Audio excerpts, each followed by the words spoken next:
ধবধবে সাদা পোশাক পরিহিত উত্তম চেহারার একজন মানুষ এসে রাসূলুল্লাহ সাল্লাল্লাহু আলাইহি সাল্লামের কাছে এসে বসলেন, ইয়া রাসূলুল্লাহ, ইয়া হাবিবাল্লাহ, হুজুর আপনি আমাকে ইহসান সম্পর্কে অবহিত করুন। নবীজি বললেন, যিনি প্রশ্ন করছেন তিনিই তো জানেন। বাবাজি হাদিসটা এমন না? যিনি প্রশ্ন করছেন তিনিই তো জানেন। সাহাবায়ে কেরামরা অবাক হয়ে গেলেন। এরপরে ওই লোকটা বললেন, ইয়া রাসূলুল্লাহ, ইয়া হাবিবাল্লাহ, হুজুর আপনি আপনার জবান থেকে আমাদেরকে ইহসান সম্পর্কে জানিয়ে দিন, কিভাবে ইবাদত করতে হবে। তখন আল্লাহর রাসূল বললেন, ওয়ালা ফাকবিরনা আনিল ইসলাম ওয়ালা আনতা আবুদুল্লাহ কাআন্নাকা তারা ফাইন লাম তাকুন তারাহু ফাইন্নাহু ইয়ারাকা। তুমি যখন ইবাদত করবে তখন আল্লাহকে দেখে দেখে ইবাদত করবে। কি করবে? দেখে দেখে। সবাই বলেন তো, কি করে ইবাদত করবে? আল্লাহকে দেখে দেখে ইবাদত করবে।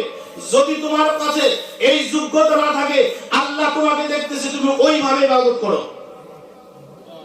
বিষয়টা তো এটাই। এখন বাবাজি আপনাদের কাছে আমি একটা প্রশ্ন রাখি, আপনার বয়স যখন 5, আপনার বয়স যখন 7, তখন আপনি ক্লাস 1 এ পড়বেন, কেজিতে পড়বেন, নার্সারিতে পড়বেন, প্লেতে পড়বেন, ক্লাস 1 এ উঠবেন, এটাই তো বাস্তবতা নাকি?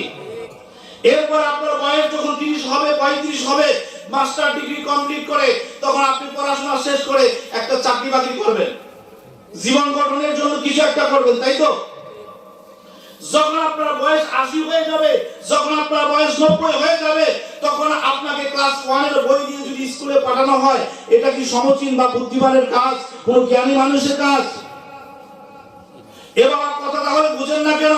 তাহলে কথা দুইটা, একটা আল্লাহকে দেখে ইবাদত করবে, আরেকটা হলো আল্লাহ তোমাকে দেখতেছে ওইভাবে ইবাদত করো। এই কথার অর্থ হলো তোমার বয়স যখন কম, তোমার বয়স যখন অল্প, তুমি কিভাবে ইবাদত করতে হয় তুমি সেটা শিক্ষা গ্রহণ করো।